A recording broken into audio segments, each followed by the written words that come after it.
సర్వజ్ఞుడైన శంకరుడు అంగీకరించాలి. ఈ బుద్ధి కుశలత ప్రదర్శించాడు, గణాధిపత్యం ఇచ్చారు.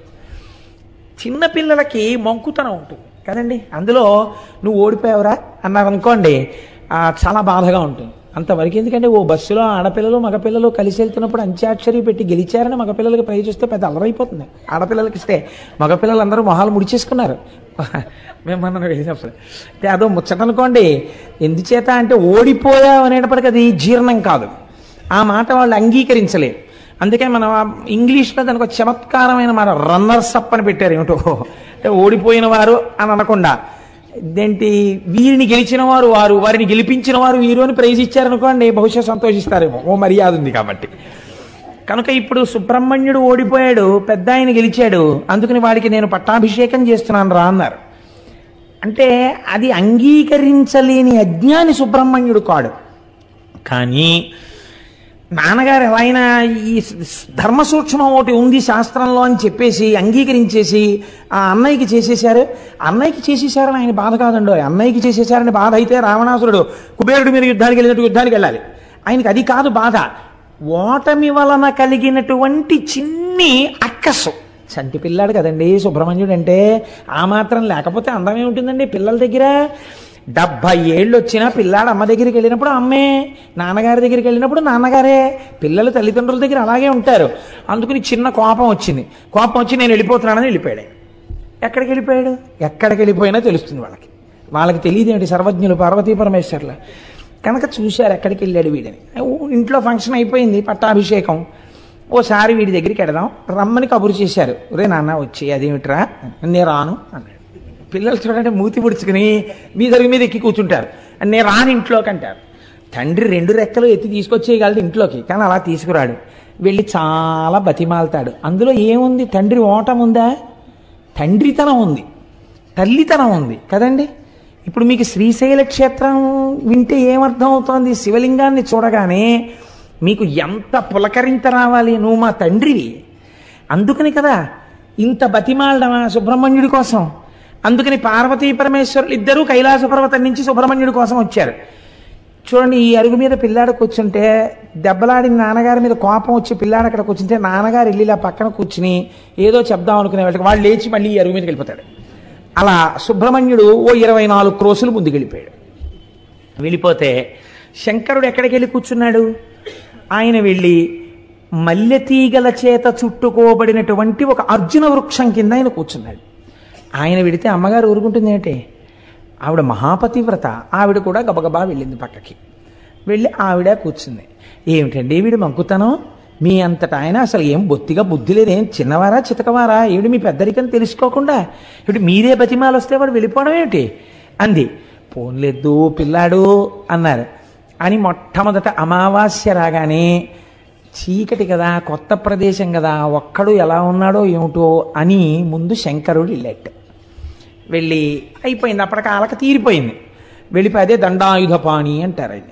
వెళ్ళి ఆ పిల్లాడి దగ్గర కూర్చుని ఏంట్రా నాన్న ఇలా వచ్చావు అంటే అప్పటికి ఆయన మహాజ్ఞానిగా నిలబడ్డాడు. అంటే కోపం పోయింది. ఆ క్షేత్రం మనం దర్శనం చేస్తాం. అందుకే ఈయన అమావాస్య నాడు వెళ్ళి దర్శనం చేసి వస్తారు. ప్రతి పౌర్ణమి నాడు అమ్మవారు వెళ్ళి దర్శనం చేసి మళ్ళీ వస్తుంటుంది శ్రీశైలానికి. పిల్లాడికి దగ్గరలో ఉన్నామనిపించుకోవడానికి అక్కడే ఉండి చక్కగా ఇద్దరిని చూస్తూ సుబ్రహ్మణ్యుడిని చూసుకుంటూ ఎలాగో వచ్చాం కదా ఈ క్షేత్రానికి, ఇక్కడ చక్కగా ఈ మల్లె చెట్టు కిందకు వచ్చాం కదా అని పిలిచారు. ఎవరు ప్రార్థించారని పిలిచారు? ఇందులోనే మీరు శ్రీశైలానికి సంబంధించినటువంటి ఒక గొప్ప రహస్యాన్ని పట్టుకోవాలి.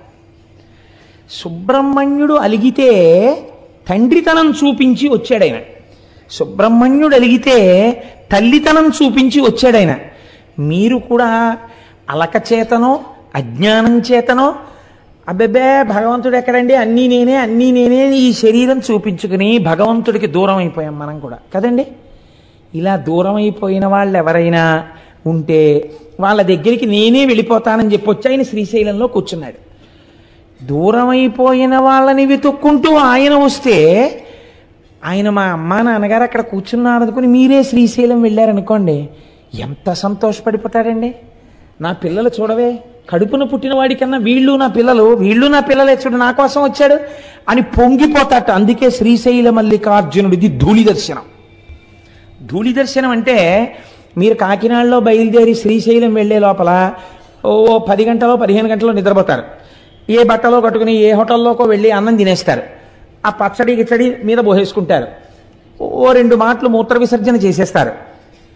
ఇంకో మాట అవసరమైతే ఇంకొక శంక కూడా తీర్చుకుంటారు. ఆ బట్టలతో శ్రీశైలం కొండ మీద కడతారు. వెళ్ళిన తర్వాత మీరు ఒక కాటేజ్ ఏదో తీసుకుని లోపలికి వెళ్ళి స్నానం చేసి శౌచంతో వెళ్ళి శివలింగాన్ని ముట్టుకున్నారు అనుకోండి, కొంచెం చిన్నబుచ్చుకుంటాడు ఆయన. ఏమిటంత శౌచంగా వచ్చాడు వీడు అని.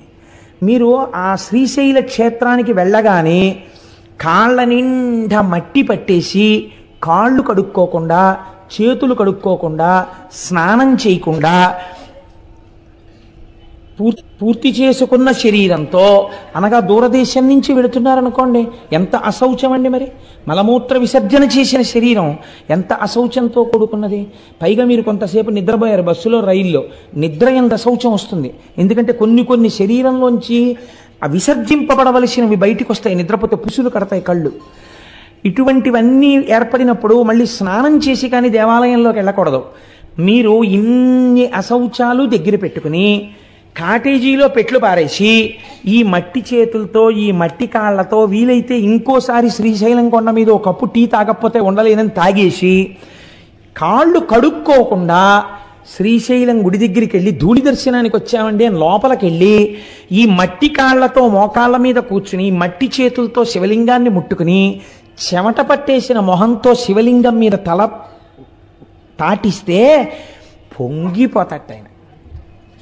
వీడు రానా కొడుకంటట, సర్వకామ్య సిద్ధినిస్తట. దీన్ని ధూళి దర్శనం అంటారు శ్రీశైలంలో మీరు అందుకే దేవాలయం దగ్గరికి వెళ్ళి ఫలానా చోటు నుంచి వచ్చామండి ధూళి దర్శనానికి వచ్చామంటే లోపలికి వెళ్ళిపోండి అంటారు. నేను ఎన్నో మాటలు శ్రీశైలంలో అలా ధూళి దర్శనం చేశాను. కాబట్టి ధూళి దర్శనం శ్రీశైలంలో చెయ్యాలి. ఎందుకు చెయ్యాలి అంటే, ఉదాహరణకి అంటే మీకు అర్థం అవ్వడం కోసం చెప్తున్నాను సుమండి. 10 మాటలు కోటేశ్వరరావు ఎందుకు స్వవిషయం ప్రస్తావన చేస్తాడు అని మీరు అనుకోకండి. నా కొడుకు ఎక్కడో దూరంగా ఉండి చదువుకుంటున్నాడు అనుకోండి, ఒక రాత్రంతా బెర్త్ మీద నిద్రపోయి ముందు రోజు 3 గంటలకి రైలు ఎక్కి ఏ రైల్వే స్టేషన్లో కనపడినటువంటి పదార్థమో ఎడం చేతిలో పెట్టుకుని కుడి చేత్తో తినేసి అవన్నీ మీద పడిపోయిన చట్నీ మరకలతోటి ఆ చెమట పట్టేసిన మొహంతో ఆ రైలు దిగి అనుకోకుండా వాడి ఇంటికి వచ్చి తలుపు కొడితే నేను వెళ్ళి ఇలా తలుపు తీశాను అనుకోండి, తలుపు తీస్తే నా కొడుకు కనపడ్డాడు అనుకోండి, ఏమిట్రా ఇలా వచ్చావు అనుకోకుండా అన్నాను అనుకోండి, నాన్నగారండి నాకు గత వారం మీరు కల్లోకి వచ్చారు నాన్నగారండి, అందుకని 2 రోజులు అనుకోకుండా సెలవులు వచ్చాయి, ఇక్కడ ఏదో స్థానికంగా ఎన్నికలు జరుగుతున్నాయి సెలవులు ఇచ్చారు, మిమ్మల్ని చూడాలనిపించి వచ్చేసాను నాన్నగారండి అన్నాడు అనుకోండి అని నా కొడుకు నన్ను గట్టిగా పట్టుకున్నాడు అనుకోండి, నేను కూడా పుత్రగాత్ర పరిష్వంగం అని సంతోషంగా వాడిని నాన్న కల్లోకి వచ్చానని వచ్చావా ఇంత కష్టపడి అని కౌగిలించుకుంటానా, దూరం స్నానం చేసిరా అంటానా? కౌగిలించుకుంటానంతే. తండ్రిగా మీకే ధూళి దర్శనం ఉంది కదండి. అంత దూరం నుంచి వచ్చిన కొడుకుని చూడగానే మురిసిపోయి కౌగిలించుకుంటున్నారే, శ్రీశైలలింగమునందు తండ్రితనం ఉంది. అందుకే మీరు అడిగారని రాలేదు, మీకోసం ఆయన వచ్చాడు. జగత పితరవు వందే పార్వతీ పరమేశ్వరవు ప్రతిరోజు వస్తాడు. అసుర సంధ్య వేళలో భూమండలం మీది నుంచి వెడుతుందట నందివాహనం. అందుకే ఆ సమయమునందు చెయ్యకూడని పనుల జాబితా కొన్ని చెప్పింది శాస్త్రం. మీరు భాగవతంలో విన్నారు, పునః ప్రస్తావన అక్కర్లేదు. అటువంటి సమయంలో శ్రీశైల పర్వతం మీద మాత్రం ఒక్కసారి దిగుతాట పరమాత్మ. అంత పరమ పవిత్రమైన సమయంలో మీరు శ్రీశైలంలో ఉండి నిజంగా శ్రీశైల దేవాలయంలో కూర్చుని ఆ సమయంలో శివాష్టోత్తర శతనామ స్తోత్రాన్ని మీరు చదువుకుంటున్నారు అనుకోండి, చదువుకుంటుంటే అక్కడ దిగిన పరమాత్మ ఎంత పరవశించిపోతాడు. ఇన్ని పేర్లు పెట్టి నన్ను పిలుస్తున్నాడు రావిడని. గుళ్ళో అక్కర్లేదు, మీరు ఏ కాటేజ్లో కూర్చుని చదివినా సరే మీ జన్మ చరితార్థమైపోయినట్టే. అందుకే శ్రీశైలంలో వెలిసినటువంటి పరమాత్మ ఒకరి ప్రార్థన చేత వెలియలేదు, స్వయంభూగా తనంత తాను వెలిశాడు. ఎందుకు వెలిశాడు? మీకు నాకు తల్లిగా తండ్రిగా వెలిశాడు ఆయన. అందుచేతనే అక్కడ ధూళి దర్శనం ఇచ్చాడు. అందరికన్నా చేతకాని వారెవరో వారి చేత పూజలు అందుకుంటాడు. తెలుసా అండి? ఇప్పుడంటే లేదండి, ఇప్పుడు ఒక్కొక్కటి మోడర్నైజ్ అయిపోయి దేవాలయాలు కూడా కొంచెం ఇదిగా ఉంది. కానీ నేను ఒకానొకప్పుడు ఇంటర్మీడియట్ చదువుకునే రోజుల నుంచి, అనగా ఇంచుమించు 1973-75 ప్రాంతాల నుంచి శ్రీశైలం వెళ్ళినటువంటి సందర్భాలలో సుప్రభాత దర్శనం కోసమని వెంపర్లాడి పరిగెత్తేవాడిని. ఆ రోజుల్లో చెంచులు వచ్చేవారు. చెంచులు వచ్చి ఎంతంత డప్పు నిజంగా. నేను నా భార్య నా పెళ్ళయిన తర్వాత కూడా అస్తమానం శ్రీశైలం వెళ్ళేవాళ్ళం. పెద్ద పెద్ద డప్పులు, ఇంతంత డప్పులు పట్టుకొచ్చి పెట్టుకుని అర్చక స్వాములు ప్రాతస్మరామి గణనాద మనాద బంధుం సింధూరపూరప దిశోభిత గండ యుగ్మం ఉద్దండ విఘ్న పరిఖండ నచండ దండ మాఖండలాది సురనాయక బృందవంద్యం అన్న సుప్రభాతం చదివి తెర తీసి శివలింగ దర్శనం అయ్యే ముందు ఎవ్వరూ చూడకండి, ముందు దర్శనం నందికే నందికే నందికే అని చెప్పేవారు. తెర తీయగానే నిజంగా ఈ చెంచులు ఆనందంతో వాయించేవారు. వెన్నుపాములోంచి పులకరింతలు వచ్చేసేవి నిజంగా ఆ వాయిద్యాలు వింటుంటే. అంత సంతోషంతో మల్లన్న మల్లన్న ఓ చెవిటి మల్లన్న మల్లన్న మల్లన్న ఓ చెవిటి మల్లన్న నడిచేవారు. ఆయనకి అదో పేరండి, చెవిటి మల్లన్న నరిస్తే పొంగిపోతాట శ్రీశైలం వెళ్ళి. భగవంతుడికి ఏమైనా మంచి పేర్లు ఉంటాయి. ఓ శివ అంటారు, ఓ శంకర అంటారు. చెవిటి మల్లన్న ఏమిటండి? అక్కడికి వెళ్ళోసారి ఓ చెవిటి మల్లన్న విన్నావా అంటే పొంగిపోతాట ఆయన. ఆయనకి అదో పేరు శ్రీ మల్లికార్జునుడికి. ఎక్కడైనా విన్నారా మీరు ఇటువంటి చేష్టితం? ఏమిటి సౌలభ్యం పరమాత్మది అంటే, ఒక భక్తుడు ఒకడు నువ్వు నన్ను రక్షించి కాపాడు సుమా అన్నాడు. ఏమీ తెలియని అమాయకపు భక్తుడు. అలాగే ఉంది శివలింగం. బయటికి వచ్చి మళ్ళీ చెప్పాడు, నేను చెప్పింది విన్నావా, నిన్ను నమ్ముకుని వచ్చాను తండ్రివని, చెయ్యాలి సుమా అన్నాడు. అలాగే ఉంది శివలింగం. విన్నాడా అని అనుమానం వచ్చింది. లోపలికి జనం వెళ్తున్నారు వస్తున్నారు, నేను చెప్తున్నాను విన్నాడంటావా, ఓ చెవిటి మల్లన్నా విన్నావా అన్నాడు. వెంటనే బాబోయ్ వీడు ఇంకో మాట అనకుండా తీర్చేద్దామన్నా కోరిక తీర్చేసేట. అప్పటి నుంచి ఇప్పటి వరకు చెవిటి మల్లన్న అన్న బాబాయ్ విన్నాను రోయ్ అంటట. తండ్రిని చూడండి మీరు, తండ్రి మహాప్రాజ్ఞుడు, అందరి చేత నమస్కరింపబడేవాడు, లోకపూజితుడు. అటువంటి తండ్రి కుర్చీలో కూర్చుని ఉంటాడు. ఆయనతో మాట్లాడడానికి పెద్దలైన వారు వచ్చి గదిలో కూర్చుని ఉంటారు. వాళ్ళతో మాట్లాడుతుంటాడు. ఓ 3 ఏళ్ల మనవడు, వాడికి ఏం తెలియదు, వచ్చి తాతగారండి తాతగారండి అంటే, లేకపోతే కొడుకు అనుకోండి పోని, నాన్నగారండి నాన్నగారండి నాన్నగారండి అని పిలుస్తాడు. ఉండు ఉండు మాట్లాడుతున్నాను కదా కాసేపు అలా ఉండు అంటాడు తండ్రి.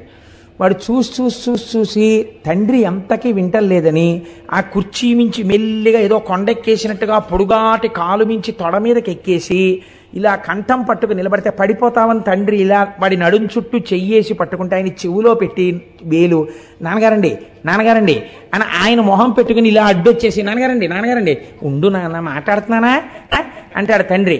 అంటుంటే ఆఖరికి నాన్నగారండి అని ఇలా కొడతారు. బా ఏమిట్రా అంటాడు తండ్రి. అంతేగాని పోలీస్ స్టేషన్లో కేసు ఎట్టేస్తాడు ఏంటి? ఏమిటి అంటే, నేను చెప్పింది వినరే అంటాడు వాడు. సరే చెప్పు ఏమిటి? ఇంతమందిలో వాడు అంటాడు, ఇందాక నుంచి చెప్పాను మీరు వింటే కదా చూడా అంటే, పోన్లేరా చెవుడు చెప్పు ఏమిటి అంటే, మీరు నాకు జామకాయ తెస్తానన్నారు సాయంకాలం, తెస్తానులే తప్పకుండా తీసుకొస్తాను, దిగు వెళ్ళు మీ అమ్మ దగ్గరికి అంటే. అంతేగాని తండ్రి కోపగించేసుకున్నాడా, పోలీస్ స్టేషన్లో కేసు ఎట్టాడా, లేకపోతే తిరిగి కొట్టేశాడా? తండ్రితనం శ్రీశైలంలో కూడా అంతగా ఉంటుంది. సామాన్యమైన తండ్రికే అంత ప్రేమ ఉంటే మా స్వామి శ్రీశైల మల్లికార్జునుడికి ఎంత ప్రేమ ఉంటుందండి.